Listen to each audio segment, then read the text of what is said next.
And welcome back, everybody, to Hands On Apologetics. Well, if you haven't noticed, there is a new kind of relativism out there that's has teeth.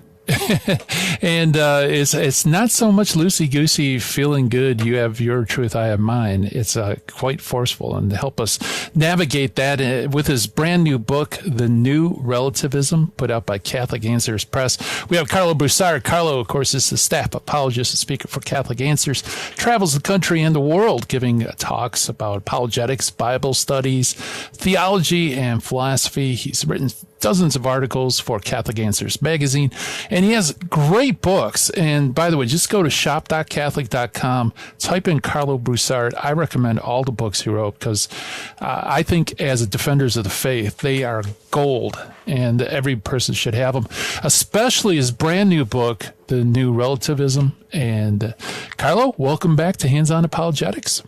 Gary, thanks for having me, brother.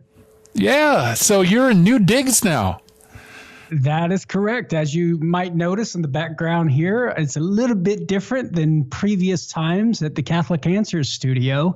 I'm actually in the studio at the Diocesan Chancery of the Diocese of Tulsa in Eastern Oklahoma, which is where I'm now residing and have an office at, because Catholic Answers has recently entered into a formal partnership with the Diocese of Tulsa in Eastern Oklahoma, in which I, as a Catholic Answers apologist, while continuing to do my work as an apologist for Catholic Answers on the national stage and writing books, podcasts, Catholic Answers Live, articles, etc., I'm also devoting half of my workload on the local level here in the Diocese of Tulsa, helping Bishop David Conderla and his diocesan team and all the pastors in the diocese with whatever pastoral needs that they have that we at Catholic Answers can help meet, whether that be with regard to catechesis, evangelization, apologetics, theology, philosophy. The diocese has an Alcuin Institute, which is dedicated to forming deacons and catechists, but also providing academic lectures throughout the year within the diocese that I'll be participating in, hopefully at times, and all sorts of great things going on here in the Diocese of Tulsa, Gary. And I'm just so grateful that I personally, representing Catholic Answers, is able to be a part of that. And so this is the first of its kind. This is the first time Catholic Answers has a formal presence in a diocese and in a formal relationship with a diocese. And there's all sorts of momentum developing right out the gate, Gary. I have 14 events booked already throughout the coming months. I'm in conversation with 5 priests right now in the next few days to book even more events. And so everyone is excited. There's energy, there's a buzz. And so we're ready to rock and roll here in the Diocese of Tulsa. Wow. Yeah, that sounds really exciting. And man, talk about what a blessing for Catholic Answers to share their wealth, with different dioceses and so on. Absolutely. Oklahoma. Is Oklahoma? Oh, go ahead. I'm sorry.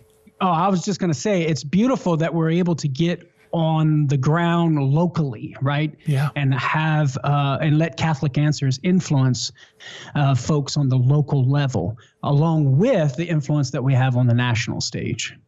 Yeah, that's awesome. So tell me, culture shock, is there a big cultural shift from California to Oklahoma? Yes, there is. It's a beautiful difference, right? It's a difference that we welcome as the Broussard family. It's about a 65% decrease in pace of life, and we can physically feel it. And the less stress of just driving to the grocery store, actually being able to pull up to the gas pump at Costco and get gas, as opposed to California, you could never get gas at Costco because you would have to wait 40 minutes. Yeah. Or actually getting a parking spot at Costco. In California, you'd have to drive around for 15 minutes to find a parking spot. That's true. And then you're out of gas and, you get to the pump. So there's a lot less stress there too, as well. That's right. So we're enjoying it. In the 2.5 weeks that we've been here, Gary, we're meeting folks. Folks are really nice here. We're loving it. And it's, I think the Lord has good plans for us personally as the Broussard family, but also for the formal partnership between Catholic Answers and the Diocese of Tulsa. I think great things are going to occur and happen and come out of this partnership. Yeah, absolutely. Absolutely. And they're truly blessed because you're the man. I mean, you've written so many great books, and especially this one. This is something that we're experiencing. We're being pummeled by this new relativism. And it's been a little while since you've been on the show. And we kind of introduced the book. Maybe you can set up the book again once again. What's the difference between the old relativism and the new relativism? Yeah, so with regard to the new relativism, it's basically relativism, but with a couple of new characteristics. So I set out writing this book just to target relativism in general. I'm going to write a book on relativism, but I came across a claim, Gary, that relativism is dead, passé, and so there's really no target to hit with this book on relativism. And so I thought I was going to have to scrap the whole book project. But as I started thinking through a variety of things that we are encountering in our culture, modern moral commands. Oh, by the way, and the claim that relativism is dead has been replaced with the new moral absolutism. And that seems to be true because we're constantly faced with moral indignation against perceived injustices. And I emphasize that word perceived. And within the woke culture, there are certain moral commands that we must abide by. You can't be a white supremacist. You can't be intolerant. You can't impose your beliefs. You cannot say he when the male claims to be a she. Otherwise, you're canceled, you're shamed, you're screamed at, you're labeled a bigot, you're labeled hateful, you're labeled judgmental. And so we have these modern moral commands within what we might label as woke culture. And it would seem that there's a moral absolutism. But Gary, what I discovered is that as I was thinking through these modern moral commands, it became clear very fast that relativism is not dead. Rather, it's alive and well, and it's lurking behind these woke moral commands. For once you pull back the veil as to what these moral commands mean and unspin the modern spin, we lost the video there. Well, Gary, I don't know if you're still good if you can hear me. Okay, I'm still good. All right, good. Yep. Because on my end, the video was glitching a little bit. So once we unspin the modern spin of these moral commands, you find very quickly relativism in a variety of different forms, whether it's total relativism, there's no absolute truth whatsoever, whether we're talking about religion, morals, history, science, etc., or moral relativism. That is to say, there's no absolute truth when it comes to morality. Forms of cultural relativism. There's no absolute truth independent of what a particular group of people think, right? And so I discovered, wow, I actually have a book project after all. And so what I did is go through 10 of these modern moral commands, classified them into each of the categories of total relativism, moral relativism, cultural relativism. I expose the relativism of the commands to make good on the thesis of the book. And then I coach you in some strategies as to how to think through these commands and refute them. And then also propose a true moral command that we ought to abide by, something that does not entail relativism, but a moral command that's truly an absolute that we need to all abide by. So that's sort of a summary of the book. And so as the subtitle suggests, Gary, I'm unmasking the philosophy of today's woke moralists. Yeah. And I think that's part of its power is that it has these sometimes spoken, sometimes unspoken imperatives that they throw at you that on the surface seems reasonable. But you have to ask, once you start asking questions, suddenly it falls apart. Yeah. And the last time we spoke, I think we looked at chapter 1, thou shalt not be a white supremacist. When you hear that, you say, yeah, I don't want to be a white supremacist. White supremacy is bad.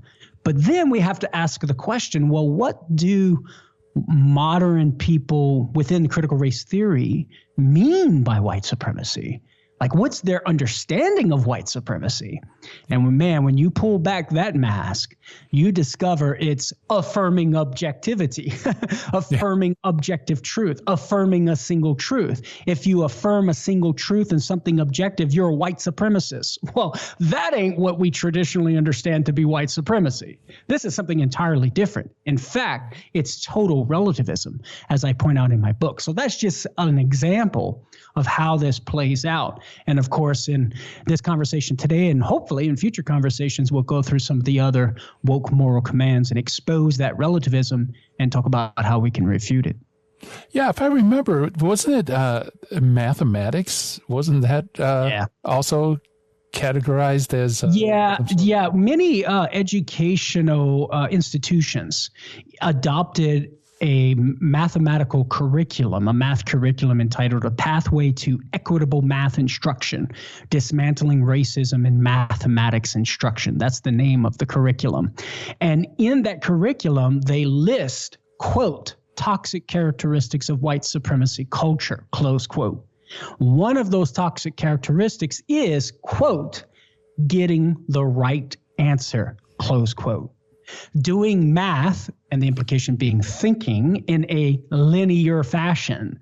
And then it goes on to state, quote, upholding the idea that there are always right and wrong answers perpetuates objectivity. Well, no duh, right? Of course it does.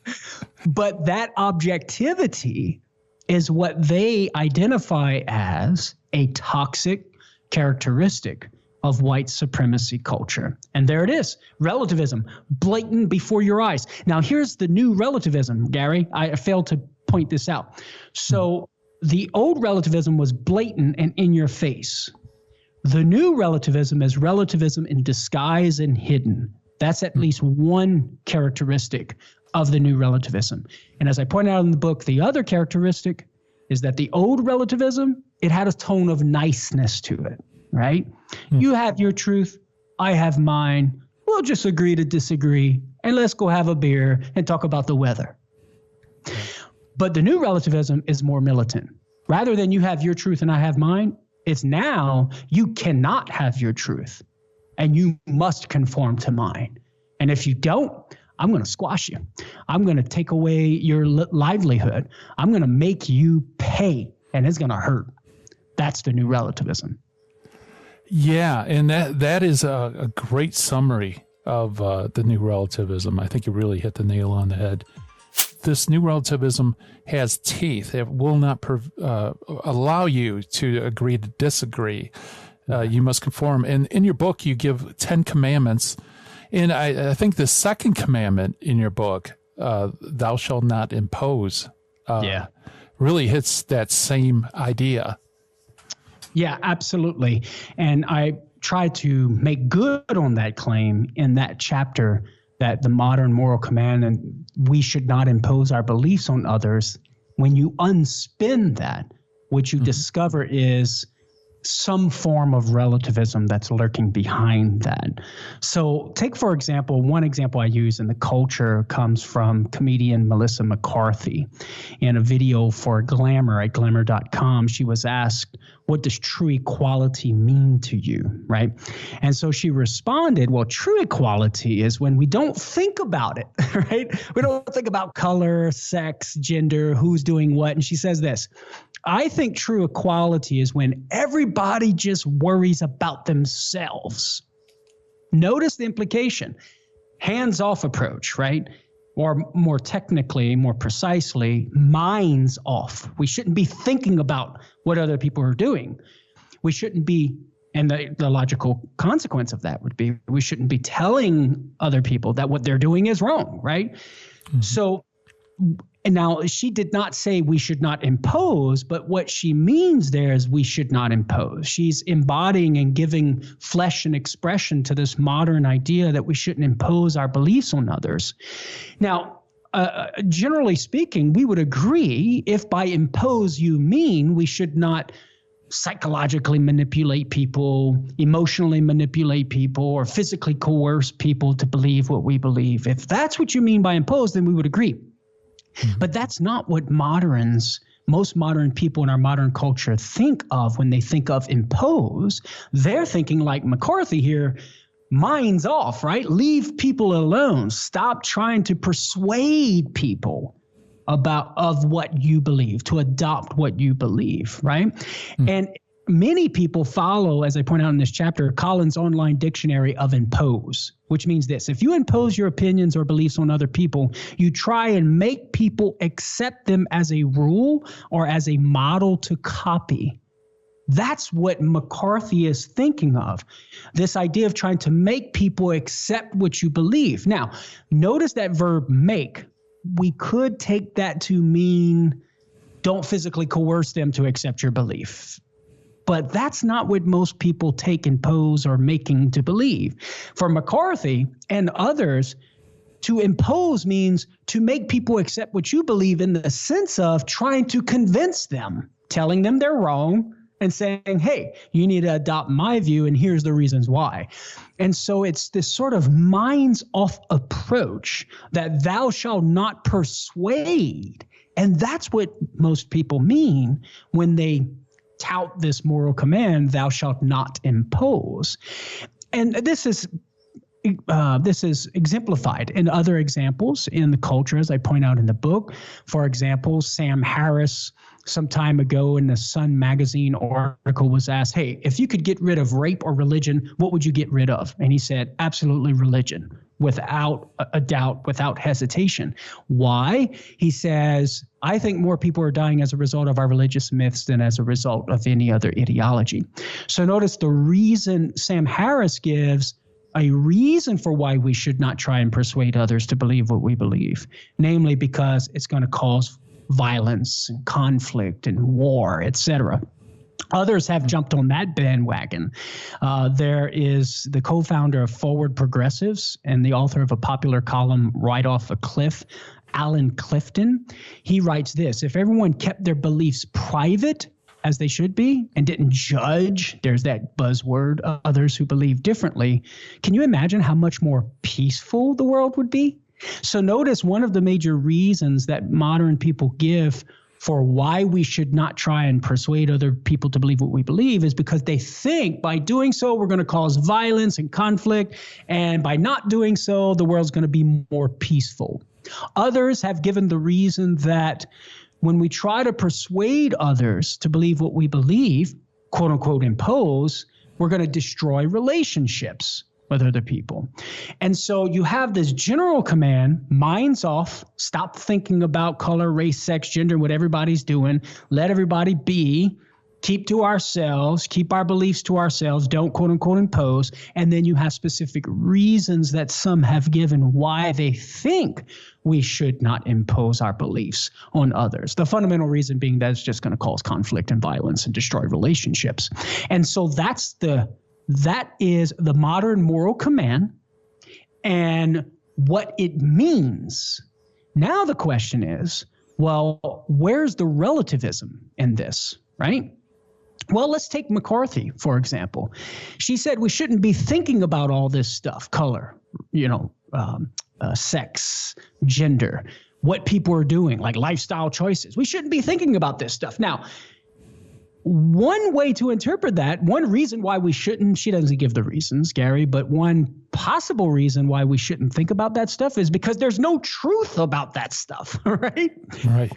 And if that is so, if that's the motivating reason for why we shouldn't be thinking about these things, lifestyle choices, human behavior, well, if there's no truth about human behavior, that would be moral relativism. If there's no truth about human behavior and color and gender, well, then apparently there's no truth about anything, which would be total relativism.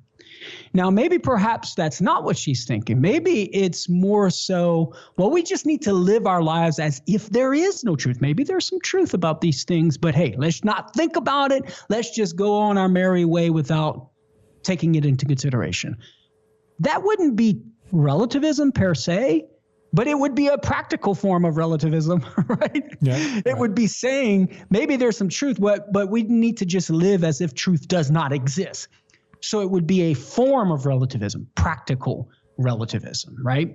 And so that would be one way in which we could expose the relativism that's lurking behind this idea that we need to take our minds off of these things, not think about them, keep our beliefs and opinions to ourselves, and basically not ask whether they're true or not. And so whether it's outright relativism or practical relativism, it really doesn't matter. It's still relativism lurking behind the modern moral command.